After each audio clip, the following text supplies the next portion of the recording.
Hello friends, welcome back to Thrishanishk handmade. Today I am going to make a scrunchie using velvet cloth.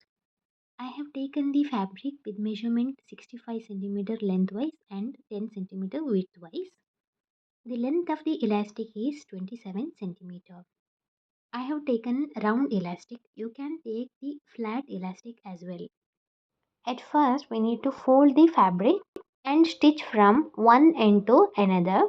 Make sure that the fabric is stitched properly. Once we stitch completely, we need to turn the cloth right side out through the opening.